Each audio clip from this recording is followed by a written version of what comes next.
വിജയമന്ത്രങ്ങൾ doctor Amanullah Vadakkangara. അവതരണം റാഫി പാറക്കാട്ടിൽ. നിങ്ങളിലേക്ക് എത്തിക്കുന്നത് സിറ്റി എക്സ്ചേഞ്ച്, ദോഹ, ഖത്തർ. അധ്യായം 507. നല്ല വായനക്കാരനെ നല്ല നേതാവാകാനാകൂ. നല്ല വായനക്കാരനെ നല്ല നേതാവാകാനാകൂ എന്ന സുപ്രധാനമായ ആശയമാണ് today A reader tomorrow A leader എന്ന പ്രശസ്തമായ വാചകം അടയാളപ്പെടുത്തുന്നത്. ചരിത്രത്തിലെ മികച്ച നേതാക്കളേറെയും നല്ല വായനക്കാരായിരുന്നു. വായന ഒരു വ്യക്തിയുടെ ചിന്തകളെയും വ്യക്തിത്വത്തെയും പാകപ്പെടുത്തുകയും മറ്റുള്ളവരെ നയിക്കാനുള്ള പ്രാപ്തി നൽകുകയും ചെയ്യുന്നുവെന്നാണ് പഠനങ്ങൾ സൂചിപ്പിക്കുന്നത്. തിരക്ക് പിടിച്ച പൊതുജീവിതത്തിനിടയിലും വായനയ്ക്ക് സമയം കണ്ടെത്തുകയും പരന്ന വായനയിലൂടെ നമ്മയൊക്കെ അത്ഭുതപ്പെടുത്തുകയും പ്രചോദിപ്പിക്കുകയും ചെയ്യുന്ന കേരള മുഖ്യമന്ത്രി വി.ഡി. സതീശന്റെ വായനാശീലം പൊതുപ്രവർത്തകർക്ക് മാതൃകയാണ്. ഏത് സന്ദർഭത്തിലും മുടങ്ങാത്ത സപര്യയായി അദ്ദേഹം വായനയെ കൊണ്ടു നടക്കുന്നു. മലയാളമാണെങ്കിൽ 100 പേജ് വരെയും ഇംഗ്ലീഷാണെങ്കിൽ 65 പേജ് വരെയും ഒറ്റയിരിപ്പിൽ വായിച്ചു തീർക്കും. 2006 സാഹിത്യത്തിനുള്ള നൊബേൽ സമ്മാനം നേടിയ പ്രശസ്തനായ തുർക്കിഷ് നോവലിസ്റ്റായ ഓർഹാൻ പമുക്കാണ് അദ്ദേഹത്തിന്റെ ഏറ്റവും പ്രിയപ്പെട്ട എഴുത്തുകാരൻ. മലയാളത്തിൽ തകഴിയും എം.ടിയും കേശവദേവുമൊക്കെ മുഖ്യമന്ത്രിയുടെ വായനയെ രൂപപ്പെടുത്തിയ എഴുത്തുകാരാണെന്നാണ് ഈയിടെ മലയാള മനോരമ സംഘടിപ്പിച്ച വീഡിക്കൊപ്പം വായിക്കാം പരിപാടിയിൽ അദ്ദേഹം വ്യക്തമാക്കിയത്. കുട്ടിക്കാലത്ത് അമ്മയുടെ മടിയിൽ കിടന്ന് കഥകൾ കേട്ട് വളർന്നതാണ് തന്നെ വായനക്കാരനാക്കിയത്. അമ്മ പറഞ്ഞു തന്ന രാമായണത്തിലെയും മഹാഭാരതത്തിലെയും ഒക്കെ കഥകൾ തന്നെ ഏറെ സ്വാധീനിച്ചു. എല്ലാ അമ്മമാരും കുട്ടികൾക്ക് നല്ല കഥകൾ പറഞ്ഞു കൊടുക്കണമെന്നാണ് വി.ഡി. തന്റെ അനുഭവത്തിന്റെ അടിസ്ഥാനത്തിൽ ആവശ്യപ്പെടുന്നത്. വായനയെക്കുറിച്ചുള്ള അദ്ദേഹത്തിന്റെ കാഴ്ചപ്പാടുകളും ചിന്തകളും 2026 വായനാ ദിനാചരണ പരിപാടികളിൽ അദ്ദേഹം പങ്കുവച്ചതും ഏറെ ശ്രദ്ധേയമാണ്. കുട്ടികളിൽ വായനാശീലം വളർത്തുന്നതിനായി ചില പുതിയ ആശയങ്ങളും മുഖ്യമന്ത്രി പങ്കുവച്ചിട്ടുണ്ട്. പത്രവായന സ്കൂൾ പാഠ്യപദ്ധതിയുടെ ഭാഗമാക്കുമെന്നും സംസ്ഥാന തലത്തിൽ സ്കൂൾ കലോത്സവത്തിന്റെ മാതൃകയിൽ വിദ്യാർത്ഥികൾക്കായി ഒരു വലിയ സാഹിത്യോത്സവം സംഘടിപ്പിക്കുമെന്നും അദ്ദേഹം അറിയിച്ചിട്ടുണ്ട്. കൂടാതെ കുട്ടികളായ എഴുത്തുകാർക്ക് പ്രത്യേക പുരസ്കാരങ്ങൾ നൽകുന്ന കാര്യവും സർക്കാരിന്റെ പരിഗണനയിലാണ്. വായന മനുഷ്യപ്പറ്റുള്ള നല്ല മനുഷ്യരെ സൃഷ്ടിക്കും. വായിച്ചു വളരുന്ന സമൂഹത്തിന് മാത്രമേ മറ്റുള്ളവരുടെ വികാരവിചാരങ്ങൾ മനസ്സിലാക്കാനാവുകയുള്ളൂ. അതിനാൽ നിത്യവും വായിക്കുന്നവരായി മാറി ജീവിതത്തെ നവീകരിക്കാൻ തയ്യാറാകണമെന്നാണ് അദ്ദേഹം സമൂഹത്തെ ആഹ്വാനം ചെയ്തത്. ഒരു നല്ല വായനക്കാരൻ എങ്ങനെ മികച്ചൊരു ഭരണാധികാരിയായി മാറുന്നു എന്നതിന്റെ ഉത്തമ ഉദാഹരണമാണ് അദ്ദേഹത്തിന്റെ ജീവിതം. തന്റെ പതിറ്റാണ്ടുകൾ നീണ്ട വായനാശീലമാണ് രാഷ്ട്രീയത്തിലും ഭരണത്തിലും തനിക്ക് വലിയ കരുത്തായതെന്ന് വി.ഡി. സതീശൻ പറയുന്നു. പൊതുജീവിതത്തിന്റെ തുടക്കകാലത്ത് നിയമസഭയിലെ പബ്ലിക് ഫിനാൻസും സാമ്പത്തിക കാര്യങ്ങളും മനസ്സിലാക്കാൻ തനിക്ക് ഏറെ ബുദ്ധിമുട്ടുണ്ടായിരുന്നുവെന്നും നിരന്തരമായ വായനയിലൂടെയാണ് അത് മറികടന്നതെന്നും അദ്ദേഹം വ്യക്തമാക്കിയിട്ടുണ്ട്. ഭരണഘടനാ ചട്ടങ്ങളെക്കുറിച്ചും മറ്റും അറിവുണ്ടായിരുന്നെങ്കിലും സാമ്പത്തിക കാര്യങ്ങളിലെ തന്റെ വിജ്ഞാനം വികസിപ്പിച്ചത് പുസ്തകങ്ങളിലൂടെയാണ്. സംസ്ഥാന ബജറ്റിലെ പല പ്രധാന നിർദ്ദേശങ്ങളും രൂപപ്പെട്ടത് തന്റെ വായനാ അനുഭവങ്ങളിൽ നിന്നാണെന്നും അദ്ദേഹം സാക്ഷ്യപ്പെടുത്തുന്നു. അറിവിന്റെ ലോകം അതിവേഗം മാറിക്കൊണ്ടിരിക്കുന്ന ഈ കാലഘട്ടത്തിൽ നമ്മെ തന്നെ നവീകരിക്കാനും പുതിയ കാര്യങ്ങൾ പഠിക്കാനും വായന അത്യന്താപേക്ഷിതമാണെന്നാണ് അദ്ദേഹത്തിന്റെ പക്ഷം.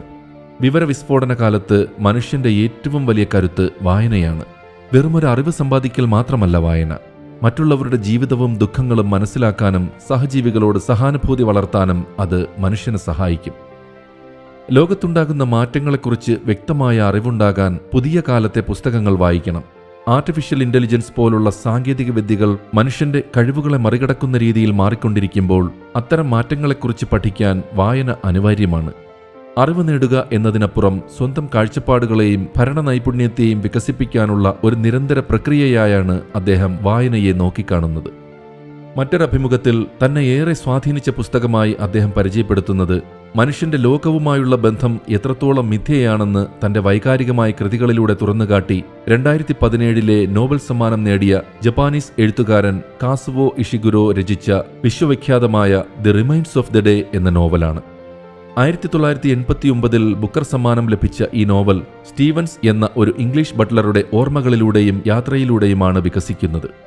1956 നോവലിലെ പ്രധാന സംഭവങ്ങൾ നടക്കുന്നത്. ഡാർലിംഗ്ടൺ ഹാളിലെ വിശ്വസ്തനായ ബട്ട്ലറായ സ്റ്റീവൻസ് തന്റെ മുൻ സഹപ്രവർത്തകയും ഹൗസ് കീപ്പറുമായിരുന്ന മിസ് കെന്റനെ സന്ദർശിക്കാൻ ഇംഗ്ലണ്ടിലൂടെ ഒരു കാർ യാത്ര നടത്തുന്നു. ഈ യാത്രക്കിടയിൽ തന്റെ കഴിഞ്ഞകാല ജീവിതത്തെക്കുറിച്ചും ഡാർലിംഗ്ടൺ പ്രഭുവിന് കീഴിൽ സേവനമനുഷ്ഠിച്ച നീണ്ട വർഷങ്ങളെക്കുറിച്ചും അദ്ദേഹം ചിന്തിക്കുന്നു. സ്റ്റീവൻസ് തന്റെ ജോലിയെയും അതിലെ മാന്യതയെയും അങ്ങേയറ്റം സ്നേഹിച്ച വ്യക്തിയാണ്. ഒരു ഉത്തമ ഭൃത്യനായിരിക്കുക എന്നത് മാത്രമായിരുന്നു അദ്ദേഹത്തിന്റെ ജീവിത ലക്ഷ്യം. ഇതിനായി സ്വന്തം വികാരങ്ങളെയും വ്യക്തിജീവിതത്തെയും അദ്ദേഹം പൂർണ്ണമായും ത്യജിച്ചു. തന്റെ പിതാവ് മരിക്കുന്ന സമയത്ത് പോലും ജോലിയിൽ ശ്രദ്ധ കേന്ദ്രീകരിക്കാനാണ് അദ്ദേഹം ശ്രമിച്ചത്. തന്നോടൊപ്പം ജോലി ചെയ്തിരുന്ന മിസ് കെന്റനോട് അദ്ദേഹത്തിന് ആഴത്തിലുള്ള സ്നേഹമുണ്ടായിരുന്നെങ്കിലും ജോലിയോടുള്ള അമിതമായ കൂറ് കാരണം അദ്ദേഹം അതൊരിക്കലും പ്രകടിപ്പിച്ചില്ല. അദ്ദേഹത്തിന്റെ ഈ വൈകാരികമായ അകൽച്ച കാരണം മിസ് കെന്റൺ മറ്റൊരാളെ വിവാഹം കഴിച്ച് അവിടെ നിന്ന് പോവുകയും ചെയ്തു. വർഷങ്ങളോളം താൻ സേവിച്ച ഡാർലിംഗ്ടൺ പ്രഭുവിനെ സ്റ്റീവൻസ് വളരെ ഉന്നതനും മാന്യനുമായ ഒരു വ്യക്തിയായാണ് കണ്ടിരുന്നത്. പ്രഭു എന്തു ചെയ്താലും അത് ശരിയാണെന്ന് സ്റ്റീവൻസ് വിശ്വസിച്ചു. എന്നാൽ രണ്ടാം ലോക മഹായുദ്ധത്തിന് മുമ്പ് പ്രഭു നാസികളുമായി അനുഭാവം പുലർത്തിയിരുന്നെന്നും ബ്രിട്ടന്റെ താൽപ്പര്യങ്ങൾക്ക് വിരുദ്ധമായി പ്രവർത്തിച്ചിരുന്നുവെന്നും ചരിത്രം പിന്നീട് തെളിയിച്ചു. തന്റെ ജീവിതം മുഴുവൻ താൻ സമർപ്പിച്ചത് തെറ്റായ ആദർശങ്ങളുള്ള ഒരു മനുഷ്യനു വേണ്ടിയാണല്ലോ എന്ന യാഥാർത്ഥ്യം സ്റ്റീവനെ വേദനിപ്പിക്കുന്നു. യാത്രാവസാനം സ്റ്റീവൻസ് മിസ് കെന്റനെ കണ്ടുമുട്ടുന്നു. അവർ സംസാരിക്കുന്നതിനിടയിൽ പഴയകാലത്ത് അവർക്ക് അദ്ദേഹത്തോട് പ്രണയമുണ്ടായിരുന്നു എന്ന് അവർ സമ്മതിക്കുന്നുണ്ട്.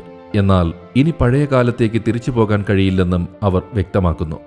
തനിക്ക് നഷ്ടപ്പെട്ട പ്രണയത്തെക്കുറിച്ചും കർത്തവ്യബോധത്തിന്റെ പേരിൽ പാഴാക്കിയ ജീവിതത്തെക്കുറിച്ചും ഓർത്ത് സ്റ്റീവൻസിന്റെ ഹൃദയം തകരുന്നു. ജീവിതത്തിന്റെ സായാഹ്നത്തിലെത്തി നിൽക്കുന്ന ഒരാളുടെ നഷ്ടബോധങ്ങളുടെയും വൈകി വന്ന തിരിച്ചറിവുകളുടെയും വൈകാരികമായ കഥയാണ് ഈ നോവൽ. ഭൂതകാലത്തെ ഓർത്ത് ദുഃഖിച്ചിട്ട് കാര്യമില്ലെന്നും ജീവിതത്തിൽ ഇനി ബാക്കിയുള്ള സമയം കൂടുതൽ സന്തോഷത്തോടെയും പ്രതീക്ഷയോടെയും ജീവിക്കണം എന്ന തീരുമാനത്തോടെയുമാണ് സ്റ്റീവൻസ് തന്റെ യാത്ര അവസാനിപ്പിക്കുന്നത്. ഇക്കാര്യം കൊണ്ടുതന്നെ ഈ പുസ്തകം വിജയമന്ത്രങ്ങളിൽ സ്ഥാനം പിടിക്കുന്നതും. കാസുവോ ഇഷിഗുരോയുടെ ഈ നോവൽ കേവലം ഒരു ബട്ട്ലറുടെ കഥ മാത്രമല്ല, ജീവിതത്തെക്കുറിച്ചുള്ള ആഴമേറിയ ഒട്ടേറെ പാഠങ്ങൾ ഇതിലുണ്ട്. നോവലിലൂടെ എഴുത്തുകാരൻ മുന്നോട്ട് വയ്ക്കുന്ന പ്രധാന ചിന്തകൾ ഇനി പറയുന്നവയാണ്. 1. വികാരങ്ങളെ അടിച്ചമർത്തുന്നതിന്റെ അപകടം. ജീവിതത്തിൽ അച്ചടക്കവും ജോലിയിലെ തികവും കാത്തുസൂക്ഷിക്കാൻ ശ്രമിക്കുന്നതിനിടയിൽ മനുഷ്യൻ തന്റെ വികാരങ്ങളെ പൂർണ്ണമായും അടിച്ചമർത്തുന്നത് അപകടകരമാണ്. എന്തിനോടെങ്കിലുമുള്ള അമിത ആസക്തി കാരണം ജീവിതത്തിലെ ഏറ്റവും മനോഹരമായ നിമിഷങ്ങളും സ്നേഹബന്ധങ്ങളും നഷ്ടപ്പെടുത്തരുത്. വൈകാരികമായി ജീവിക്കാൻ കഴിയാത്ത ഒരു ജീവിതം എത്ര നേട്ടങ്ങളുണ്ടായാലും ശൂന്യമാണ്. 2. അന്ധമായ വിധേയത്വം പ്രയാസങ്ങൾ സൃഷ്ടിക്കും. സ്വന്തം മനസ്സാക്ഷിയെ മറ്റൊരാൾക്ക് അടിയറവ് വയ്ക്കരുത്. ഒരു വ്യക്തിയോടോ പ്രസ്ഥാനത്തോടോ ഉള്ള കൂറ് എപ്പോഴും നമ്മുടെ സ്വന്തം ധാർമ്മിക ബോധത്തിന് വിധേയമായിരിക്കണം. ശരിയും തെറ്റും തിരിച്ചറിയാനുള്ള ബുദ്ധി എപ്പോഴും കൂടെയുണ്ടാവണം. 3. യഥാർത്ഥ അന്തസ് അഥവാ ഡിഗ്നിറ്റി തിരിച്ചറിയണം. വികാരങ്ങൾ പ്രകടിപ്പിക്കാതെ യന്ത്രത്തെപ്പോലെ ജോലി ചെയ്യുന്നതല്ല അന്തസ്.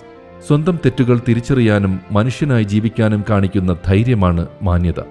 വൈകാരികമായ അകലം പാലിക്കുന്നത് ഒരു യോഗ്യതയല്ല, മറിച്ച് അത് ഭീരുത്വമാണ്. 4. ജീവിത സായാഹ്നത്തിലെ പ്രതീക്ഷ. ഈ നോവലിന്റെ പേര് സൂചിപ്പിക്കുന്നത് പോലെ the remains of the day അഥവാ പകലിന്റെ ബാക്കി സമയം എന്നത് ജീവിതത്തിന്റെ അവശേഷിക്കുന്ന കാലഘട്ടമാണ്. ഭൂതകാലത്തെ ഓർത്ത് പശ്ചാത്തപിച്ച് സമയം കളയുന്നതിന് പകരം ബാക്കിയുള്ള സമയം സന്തോഷത്തോടെയും പ്രതീക്ഷയോടെയും ചെലവഴിക്കുകയാണ് വേണ്ടത്.